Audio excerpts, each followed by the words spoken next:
এবারে সামনে হচ্ছে আমার সেনাবাহিনীর ট্রেনিং, বুঝছো? মানে বাংলাদেশ সেনাবাহিনীর সৈনিক পদে আর কি হয়েছি। তো ফেব্রুয়ারি মাসের 7 তারিখ থেকে ট্রেনিং শুরু হবে। তো আর বাকি আছে মাত্র প্রায় আর কত 1.5 মাসের থেকে একটু বেশি, হালকা বেশি। সো যাই হোক, ধরতে গেলে প্রায় 2 মাস, যাই হোক 2 মাসই ধরলাম, 2 মাস। তো ভাইয়া আমাকে, মানে ওই যে ভাইয়া আমাকে নিয়ে আইছে মাঠে, বুঝছো? কারণ হচ্ছে গা, আমার শরীরটা যাতে থাকে, মানে ওইটা সহ্য করতে পারে, বুঝতে পারলা? আমি সচরাচর মনে করো তেমন কোনো কাজ কাম করতাম না। আমি আবার তেমন আজাইরা মনে করো সারাদিন রাত ঘুমাই, মানে শুয়ে বসা এদিক ওদিকে একটু আড্ডা ইটা করে এইরকম। আমি কাজ কাম খুব একটা বেশি করি নাই, জীবনে করি নাই। কিন্তু আমি একজন মধ্যবিত্ত পরিবারের সন্তান। মধ্যবিত্ত বলতে নিম্ন মধ্যবিত্তই, বুঝছো? নিম্ন মধ্যবিত্ত। কিন্তু আমি কাজ কাম করি নাই ঠিক মতো কোনো দিন। কিন্তু আল্লাহর অশেষ রহমতে দাঁড়িয়েছিলাম, অ্যাপ্লাই করেছিলাম, করেছিলাম, হয়ে গেছে আলহামদুলিল্লাহ। যদি একখান মধ্যবিত্ত পরিবারের সন্তান হইতো তাহলে বুঝতাই যে এই সৈনিকের চাকরিটা না অনেকের কাছে কত বড় একটা পাওয়া, বুঝছো? কত বড় একটা কিছু, জানো?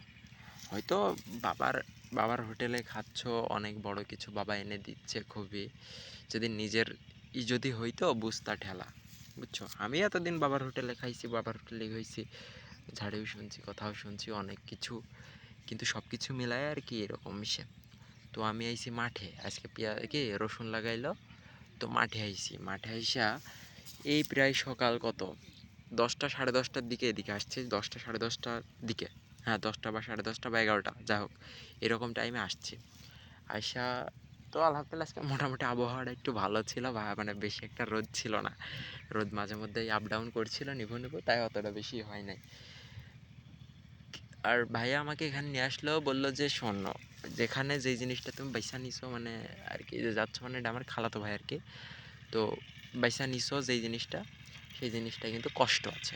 আর কষ্ট সহ্য করতে না পারে কিন্তু অনেকেই চলে আসে, পালায় আসে। তো যেহেতু তোর পরিবারের অবস্থা ভালো নাই না, তো সেহেতু তোর মাঠে রিডাই থাকা ভালো।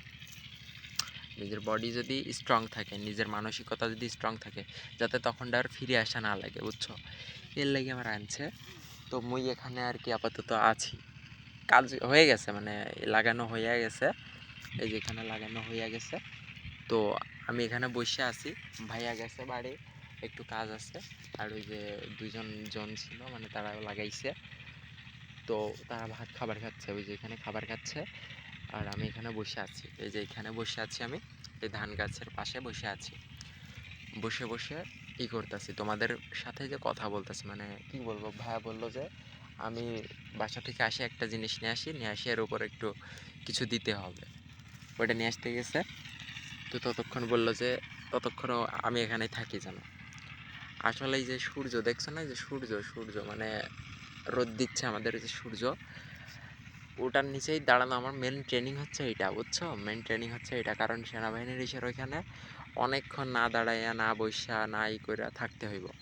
আর বিশেষ করে মানে সূর্যের নিচে থাকতে হইব। তো এইটা যদি আমি ঠিক করতে না পারি তাহলে তো হইব না, বুঝছো? মানে চলে আসা লাগবে। তো ওই জন্য আর কি আমার ট্রেনিং দিতেছে, মানে কম বেশি আমারে ফিট করতেছে। আমি এই দিক থেকে ভালো একটি, আমি তাদের উপর কোনো রাগ না, আমার আরও বেশি তাদের উপর কৃতজ্ঞতা আসছে যে তারা আমার জন্য ভালোর জন্য কত কিছু চিন্তা ভাবনা করছে। তো যাই হোক, অত বেশি করো না। আর হ্যাঁ, তোমাদের কাছে একটু চাইবো, মানে চাওয়া বলতে তেমন না, যদি মনে হয় কখনো, যদি লাগে যে এই ছেলেটার করা উচিত, মানে একটু আধটু হলেও, মানে অন্যদের তো যদি সাপোর্ট করে থাকো তাহলে আমাকেও একটু সাপোর্ট করো, যদি আমার এটা ভালো লাগে। আমি খুব একটা বেশি কিছু তো দিতে পারবো না তোমাদের, জাস্ট হয়তো মাঝে মধ্যে একটু মজা মাস্তির জন্য কিছু দিতে পারি, বা একটু আধটু দুই একটা ভালো একটা কিছু কথা বলে যেতে পারে। আর একটা কথাই বলি, নামাজটা আদায় করো, এই হচ্ছে বড় কথা। তো তাকো আমি আর বেশিক্ষণ করতেছি না, আমি জাস্ট এইটুকুই বলতে আসলাম। ভালো থাকো, সুস্থ থাকো। আর ও হ্যাঁ, আরেকটা কথা জানাই রাখি, আমি আসলে সেনাবাহিনীর যে সৈনিকের পেয়েছি ওটাতে হচ্ছে ইঞ্জিনিয়ার কোর পেয়েছি, ইঞ্জিনিয়ার কোর পেয়েছি। নাটোর কাদিরাবাদ হচ্ছে training, blood test, urine test সব দেওয়া হয়ে গেছে। আমার অ্যাপয়েন্টমেন্টও পেয়ে গেছি আমি। আমার হচ্ছে ফেব্রুয়ারি মাসের 7 তারিখে হচ্ছে ট্রেনিং ওইখানে, বুঝছো? তো তোমরা সবাই দোয়া করবে আমার জন্য, যেন আমি ভালোভাবে প্র্যাকটিস করতে, ভালোভাবে দৌড় ঝাঁপ পুশ আপ বিম সব কিছু মানে ঠিকঠাকভাবে করতে পারি ইনশাল্লাহ, আমি চেষ্টা করছি। আর এই যে এই রোদের নিচে বসে থাকার যে মানে ট্রেনিংটাও নিচ্ছি কম বেশি, যাতে আমার নিজে একটা ফিট অ্যান্ড ফাইন থাকে। মধ্যবিত্ত পরিবারের সন্তান হলে কোনোদিন এমন করে এরকম খাটনির কাজ বা আমি তেমনটা করি নাই। তো ইনশাল্লাহ আল্লাহ যেহেতু একটাই খুলে দিয়েছেন, ইনশাল্লাহ পালাবো না, ইনশাল্লাহ আমি চেষ্টা করে যাবো, ইনশাল্লাহ হাল ছাড়বো না। আর তোমরা দোয়া করবা অবশ্যই আমার জন্য, আমি যেন ভালো কিছু করতে পারি, কারণ পরিবারের দায়িত্ব আমার উপর এখন, আমি পরিবারের একজনই হয়ে যাচ্ছি।